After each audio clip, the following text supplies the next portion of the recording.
A little meditation, plenty of Mai Tais, Bruce Banner's recovery during the blip was nothing short of incredible.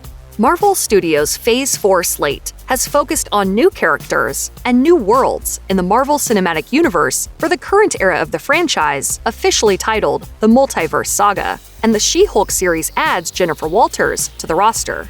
In the comics, she's a high-flying lawyer who gets a blood transfusion from her cousin, Bruce Banner, after she gets shot by mobsters in Savage She-Hulk #1.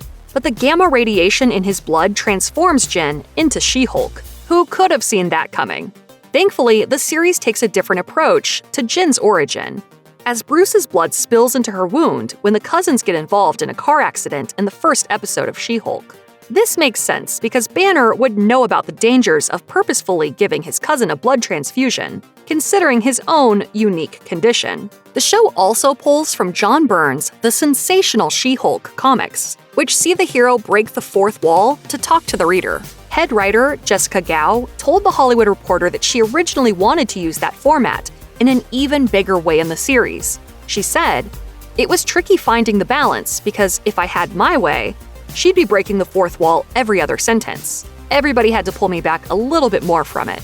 Jennifer breaking the fourth wall injects the series with a sense of fun, especially opposite Ruffalo's Professor Hulk, who teaches his cousin how to handle her newfound abilities.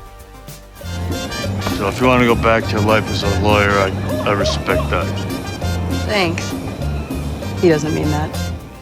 But while Jen and Bruce catch up, the scientist reveals what the Hulk did during the blip after Thanos erased half of all life in the universe. The world drastically changed in the 5 years between Avengers Infinity War and Avengers Endgame, due to half the population disappearing as a result of the snap.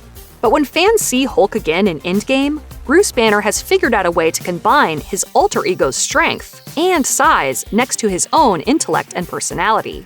It's a surprising development for the scientist, but it's one that allows him to still be part of the action while also pushing his character arc further. But She-Hulk Episode 1 reveals that it wasn't an easy feat to pull off. Bruce tells Jennifer that he spent much of his time alone in his remote Mexican laboratory, which was funded by Tony Stark. This is where I spent the blip fixing myself and integrating the Hulk Banner identities. Bruce created a device there to help him control his two sides, putting the brains and the brawn together. This lab would also be where Bruce healed his arm after the events of Endgame, as he was fairly injured from using the Stark Gauntlet. It's great that Banner spent his time productively during the blip, but it's hard not to think that he could have been doing more out in the world. Bruce could have helped Natasha Romanoff try and keep the world from falling apart, with the remaining Avengers during the blip. She's not doing so great at the start of Avengers Endgame because of everything she's been through, and Bruce could have been there for her. After all, once upon a time, the two were very close in Age of Ultron. In the first act of Avengers Endgame, most of the surviving heroes worked together during the fallout.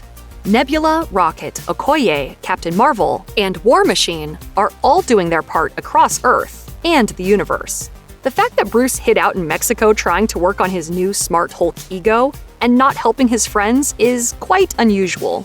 Regardless of his absence during the blip, it's safe to say that if Professor Hulk had not come to be, Jessica Walters' transition into She-Hulk would have been much harder to handle, or might not have even happened at all.